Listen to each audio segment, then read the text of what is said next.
Welcome to a space where ideas challenge limits, innovation fuels curiosity, and technology shapes tomorrow. If you're ready to think differently, you are in the right place. The Dialogue Room welcomes you. Real voices, unfiltered stories. You are listening to a power-packed edition of our podcast, and I am your host, Anjali Aggarwal. Today, we are diving deep into the world where technology meets creativity, research meets real world impact, and education meets groundbreaking innovation. Joining me is someone who has been integral part of Maharaja Agrawal Institute of Technology's remarkable journey, the Dean of Research and Innovation, Dr. Sachin Gupta, with a distinguished career in computer science education and a passionate focus on AI, robotics, and educational innovation. Dr. Gupta has tirelessly worked to bridge the gap between cutting edge technology and meaningful student experience. From pioneering hands-on initiatives like the Wave Share Jetbot, NVIDIA Jetson Orient Nano internships, to mentoring projects that challenge student Q. His leadership continues to shape MABS forward-thinking culture and ignite curiosity beyond textbooks. In the episode, we go beyond the usual bio and talk about mindset, risk, failure, and what it really takes students to move from just great to genuine innovation. So stay with us till the end. There's a lot in here for every curious student, educator, young innovator, and listening. And with that, Dr. Sachin Gupta, I'm grateful to have you here today. It's an absolutely pleasure to have you here. Thank you for having me. So before we dive into the AI innovation and everything you've built at MAIT, I really want you to start on a lighter note. Was there a small, simple moment, maybe in a classroom or a lab, or even during a casual student interaction, where you felt, yes, this is why education, innovation is important? Okay, so we are witnessing an era where I started programming with languages like COBOL, Pascal, Fortran. That was like 25 years back. And we have not witnessed as much transformation happening in the last 20 years as it is happening in the last 3. Because of artificial intelligence, because of permeation of learning by machines now, which was never feasible, innovation is automatically becoming important, because previously we were working with systems which we could predefine. Now is the time when there is nothing predefined. Companies are coming out with models every day, different use cases.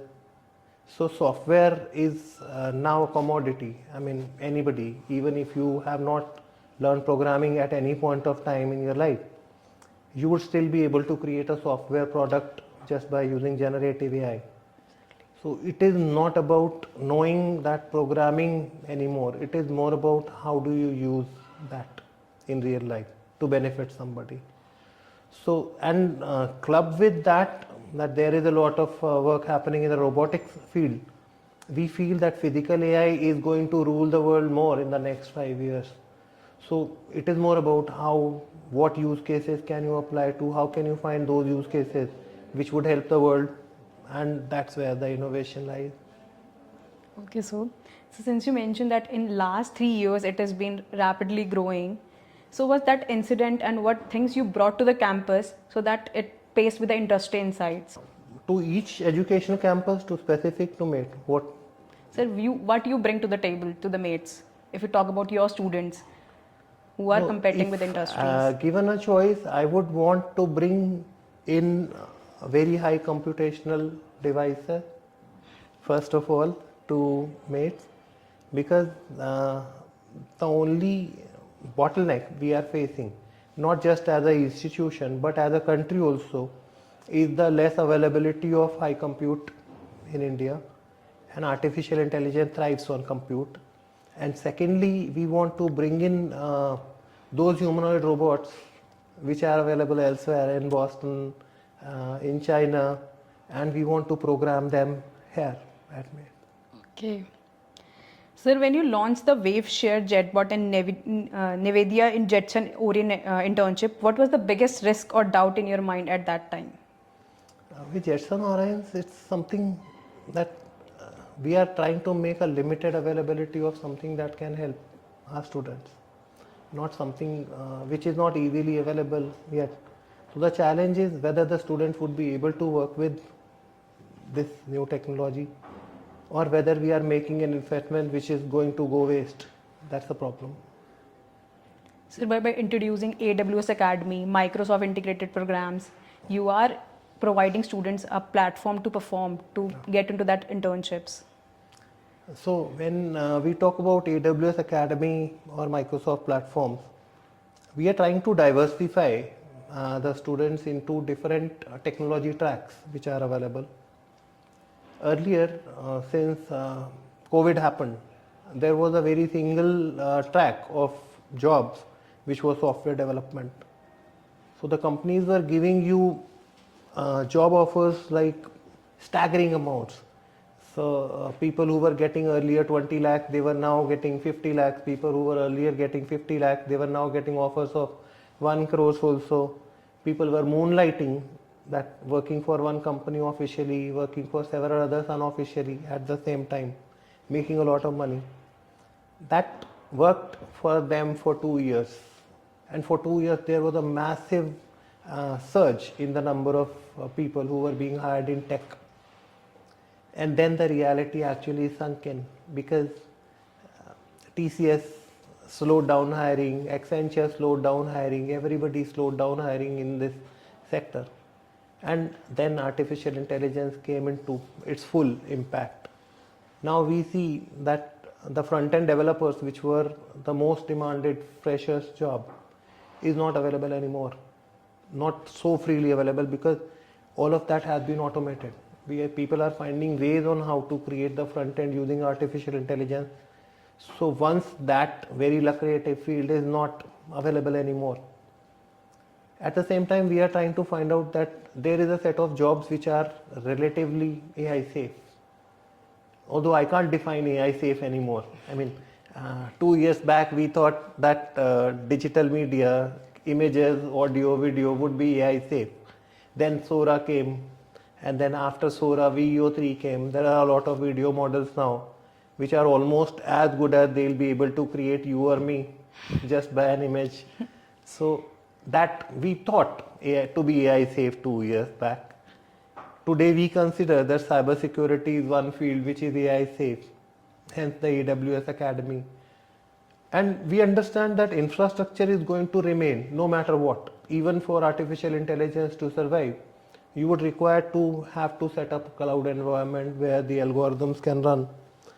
And for that purpose, AWS serves a very good basic way of diversifying the talents of the student, not concentrating them only into one field of software development.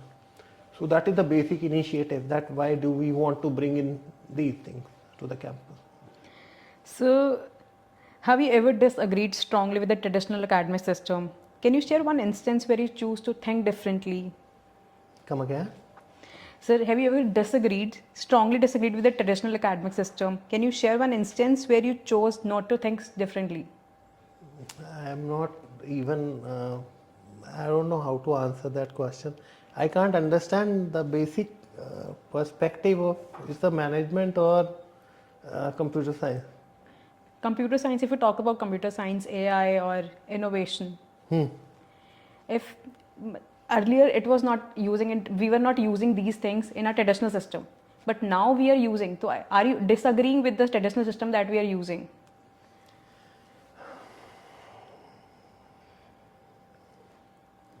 I don't know how to answer that. Still again, I'm not even catching the exact. It's basically AI and the traditional system. Legacy system as in? Traditional system. Traditional again. How do you define? I mean, my challenge is, when you say traditional system, how do you define a traditional system is my basic problem. So, okay, let me try to elaborate. Let me try and unpack the question. When you say traditional system, do you mean systems which were not intelligent at all? Not intelligent. It means that we are following from them years, and we are not changing them with the time. The system, we are like using the textbooks all the time. Students occupied with the textbooks. Okay, and I got it. So in computer science, when you say traditional systems, The definition of a traditional system keeps changing every year. Maybe not a year wise, maybe in 6 months also.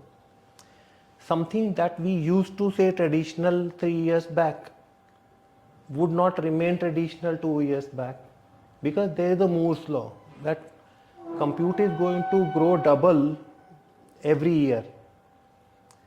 So that capacity just made sure that the systems which are, I can distinguish between two types, that there are traditional systems which we can program, which learn only by the instructions that we give. They don't do anything beyond that. Okay. If I call that traditional, and if I call a system which is capable of adapting and having some autonomy, that I'll call as a non-traditional system which came with the advent of artificial intelligence. So for the previous systems, there are a lot of tasks that still remain irreplaceable. For the non-traditional artificial intelligence system, there are still a lot of tasks which remain unachievable. So for instance, if I have to make a robot just hold this mic, it would not be able to understand, because the task is so easy for us humans, because looking at the texture we'll be able to know how soft or how hard this material is. For a robot to be able to locate, to understand the depth, to clasp it, and to clasp it with the same pressure that it requires, that remains a very hard task. So that's about the non-traditional systems, artificial intelligence systems, where there is autonomy, there is adaptability both, but it has to learn. So the robot, over the time, with practice, it would start recognizing this, it would start recognizing how much softness is this system having. That takes a lot of learning, that takes a lot of examples for it to learn from. That is a hard job. That requires a lot of data to train, that requires a lot of time to train also, and that, because the real life is replete with so many different type of examples, it would be very hard for a robot to understand the real life as is, as how we know it.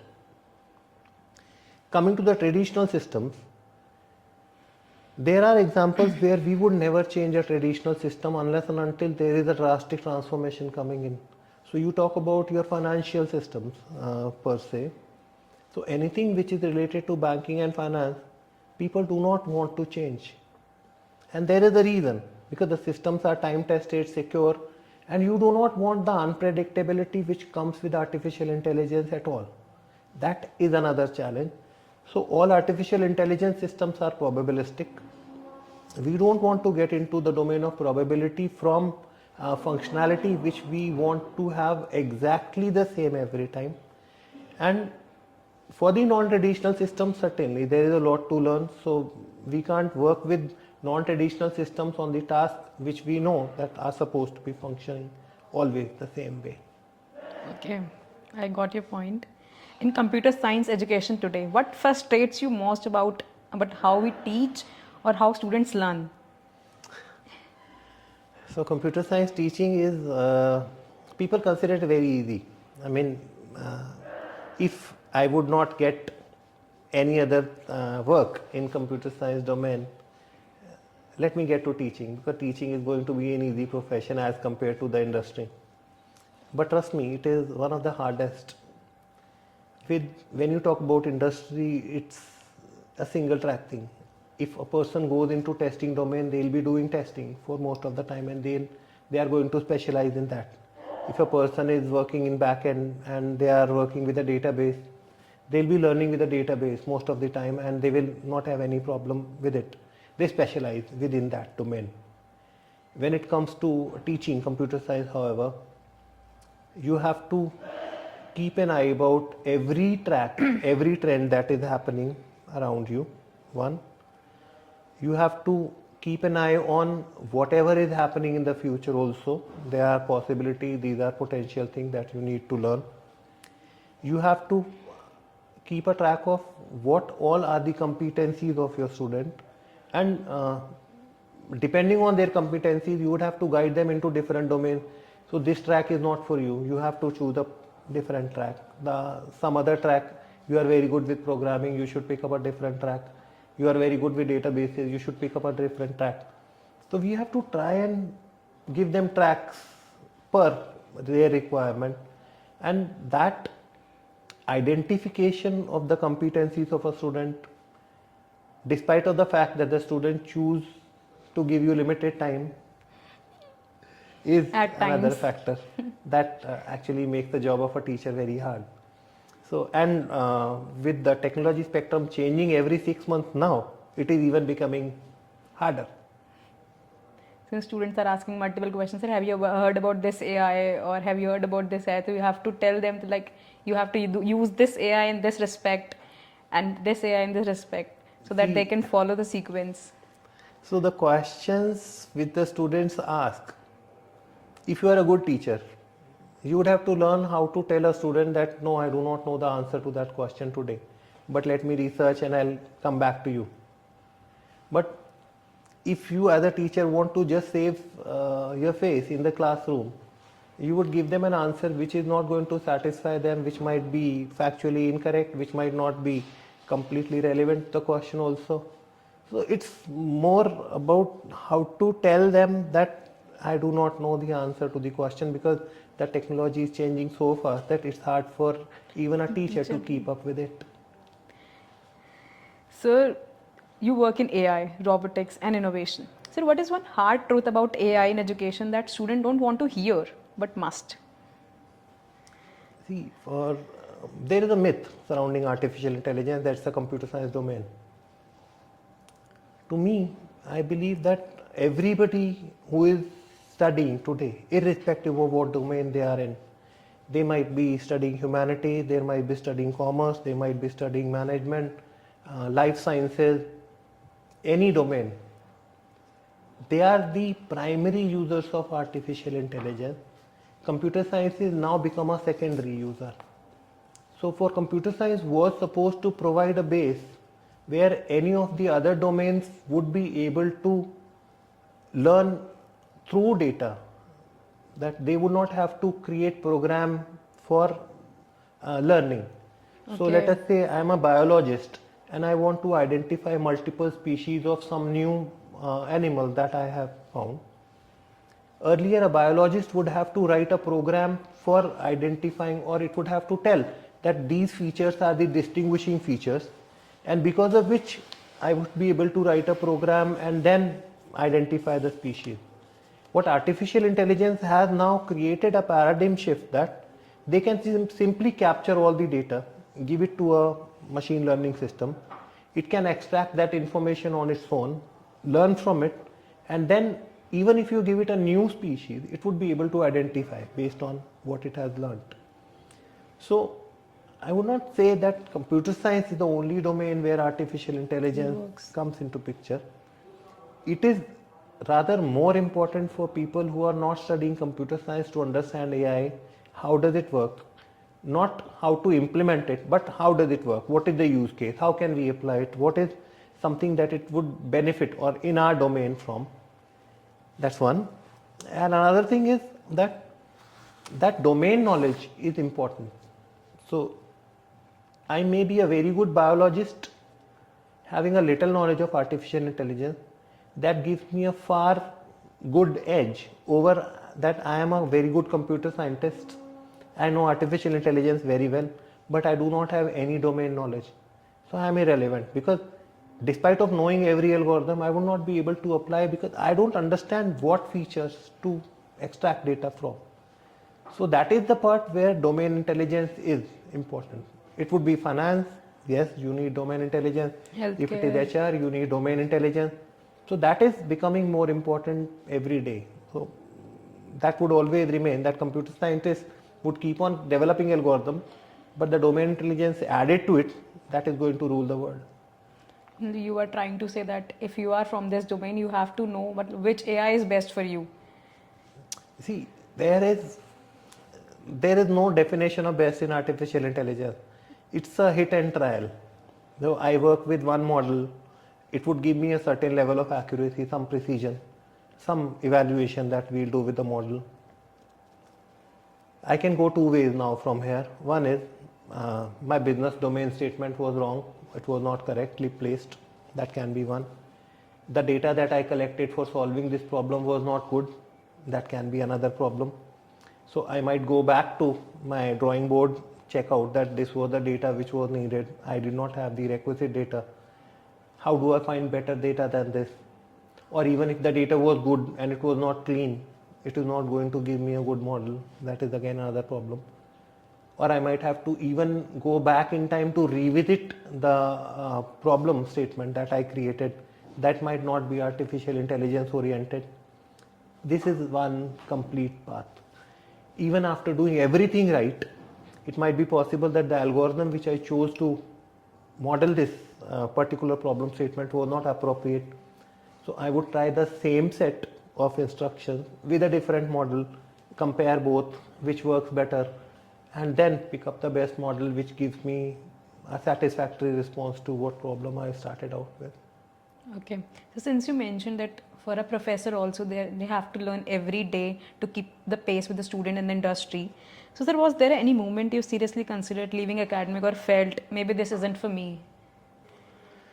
So I started out with an industry job after my master's program. I worked with New Jain Technologies for software development. We trained a model which was a non-artificial intelligence but an OCR reader. It was something like that you would write something by hand and it would be able to recognize what it is in print. So handwriting differs from people to people, from person to person, and to be able to recognize that accurately is a big problem. So we ported a system from Linux to Windows which would help do that. Then I got selected for Delhi Metro Rail Corporation as a system analyst, but the job required you to work across any of the 22 stations back then, in any of the 3 shifts they had, on any of the 7 days of the week. So it was not for me. And eventually this is something that me and my wife chose, that to be in academics, lead a life where you can influence a lot of lives around you, help people out, and in the process have a good life to work balance which helps you work with your family time also. Now with that, can you recall a student project that initially looked like a failure but ended in changing your perspective on research or innovation? No? Not yet? Strange. So what is that one thing you wish faculty would stop doing in the name of discipline or academics because it actually kills curiosity? Okay, so I believe the faculty-student interaction is limited only to the classrooms. That too is a very formal setting. So there should be some informal setting where the faculty and students can interact, because curiosity is always there. The question is not of curiosity, the question is of the comfort level which somebody would be able to ask a question. So that ice-breaking stage does not come in settings where I am teaching a 4 years course. Within that, if I am assigned to a class for 1 semester, that 5-month period is not enough for the students to be able to understand the faculty well, or to get that comfort level that they would be able to ask the questions very comfortably if it is a completely professional classroom setting. So there have to be different ways of maybe projects, maybe hackathons, maybe going out for any events or something. But when you set the same set of faculty and students in informal settings also, it makes it easier for them to be able to interact more freely. Maybe the questions which would be not asked otherwise in the classroom, they also start coming. And people say it's a very easy way out of this. You should be able to make your class comfortable in the first few lectures. Doesn't happen. Yeah. It's easier to Agrees. say than Yeah. actually it is done. To build that comfort zone with the student, it's difficult because not every student's alike. There are students who are not very good with the interaction. They hesitate to come up with their question to the professors. So it's difficult for them also. Yeah, so what we do is we keep our WhatsApp open for every student at any point of time, just to make sure that if in case they are not comfortable speaking in the front of a class for asking us a question, we tell them that just send us a question or anything that you are struggling with on WhatsApp, and that would be answered. That remains one open channel for the students who want to go beyond the classroom. Sir, what mindset or habit do you see in toppers that actually holds them back from real innovation? Okay, there is only one mindset, that how are you approaching things with an open mind. You can't go with a predefined bias or a preconceived notion about something. It's more about that challenging. Let me put it this way. Most of us actually approach a problem with one factor, that how to make it succeed is usually the way we have mindset. I approach it with the mindset that what all can go wrong. That should be my first thought process, instead of thinking what all can go right.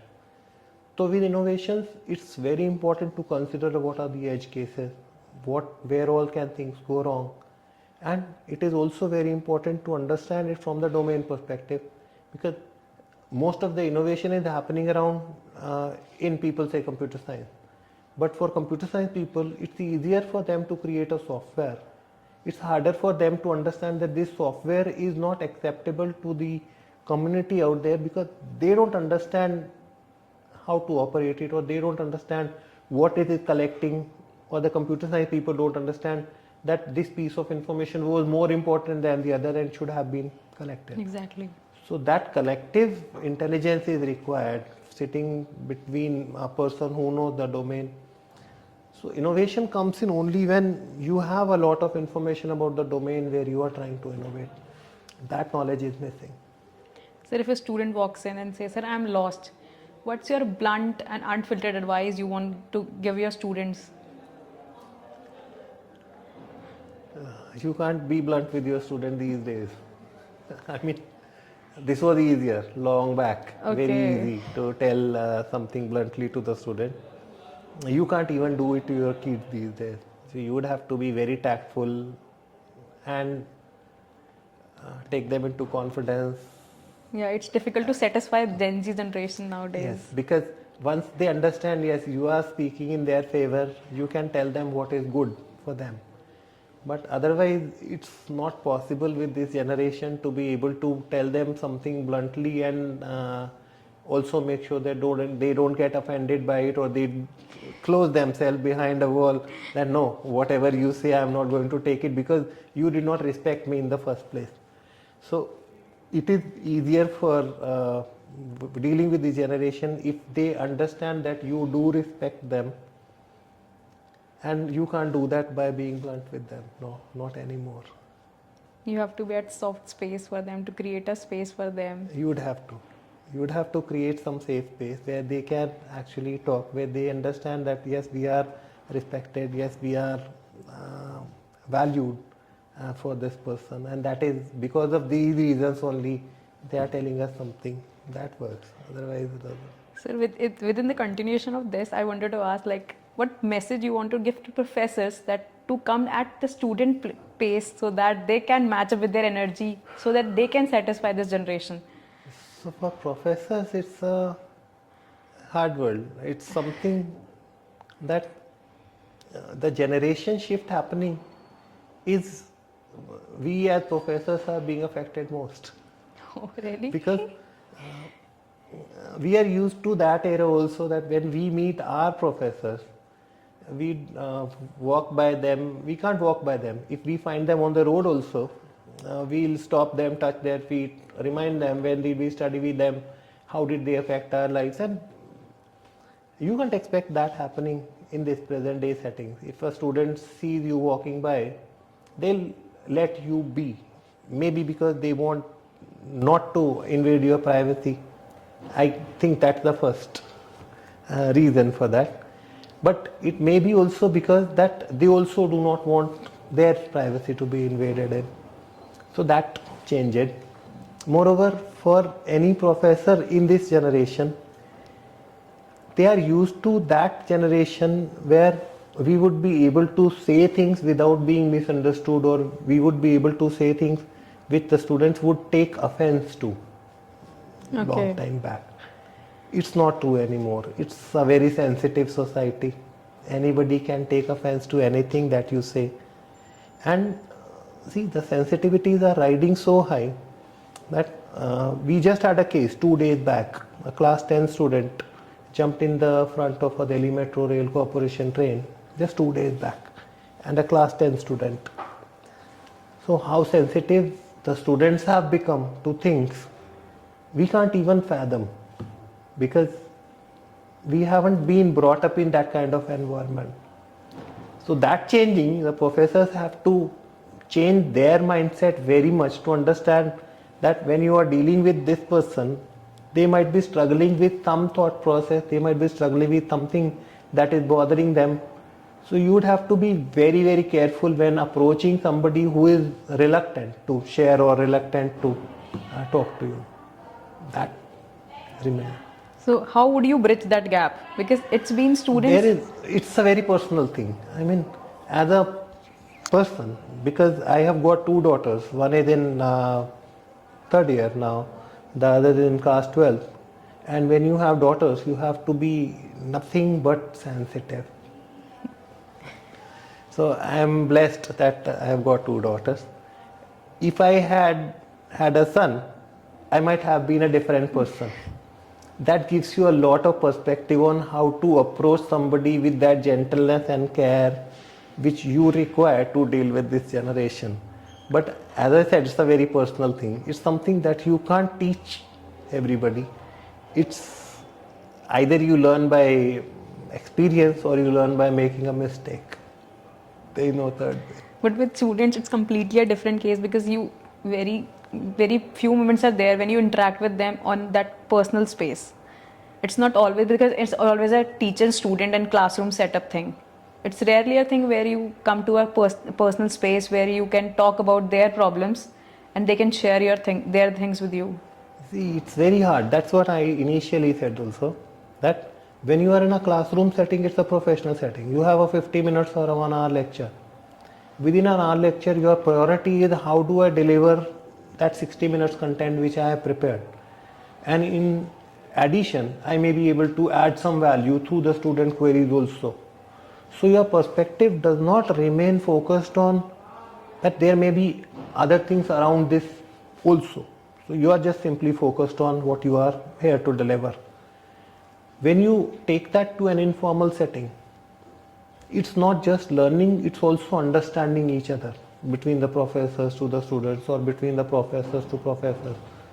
So with emotions running so high these days, it's easier to put them into an informal setting, like a group tour maybe, or some outing, even based on industry visits.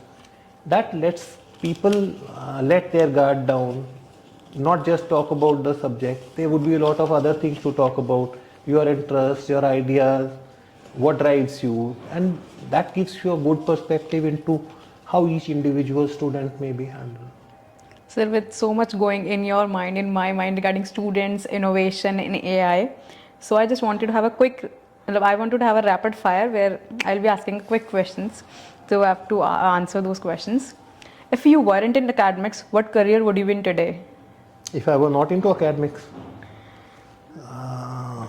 maybe into software development. One tech trend you think is overrated? What? Tech trend you think is overrated? Okay. Presently, blockchain. One habit that instantly tells you that student will go far? I have no idea. Research or teaching, if you had to pick only one for the rest of your life? Which one? Research or teaching, if you had to pick one for the rest of your life? Teaching, absolutely. One book, podcast or YouTube channel you wish every MAIT student follow? I am not following any podcasts or YouTube channels, to be very Any honest. book? Okay, so I follow only tech channels specifically, and that too more like a search-based thing, demand-based, what is required. But I follow Andrej Karpathy. He is leading voice in artificial intelligence, and talks a lot about what future holds. Okay. Anything, any message you would like to give to professor or students about the we are growing, what we are going through, and what we are leading towards?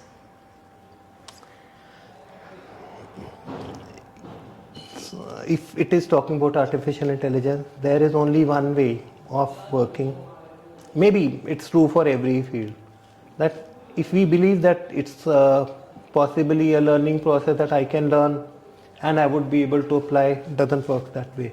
If you have to actually work it, you would have to imbibe it in your everyday actions. You would have to think every problem in the same way, and how do I solve it using AI, break it down into a sort of series of steps, and then see which of the previous learnings can you apply to what part of the problem. So it's a daily process. It's something that you can't do in isolation. On some days that you do and some days you don't. Okay. So as we close this remarkable conversation, a big thank you to Dr. Sachin Gupta. Your vision and passion have truly set a powerful example for every student, tech enthusiast and innovator listening today. What you shared goes beyond knowledge. It's a call to action, a spark that can ignite careers and transform mindsets. It's rare to have a conversation that leaves you both enlightened and deeply motivated, and we are truly grateful to have you here at this moment with you today. Thank you, Dr. Gupta, for inspiring us embrace the future of technology and confidence with purpose. Until next time, keep pushing boundaries and stay curious.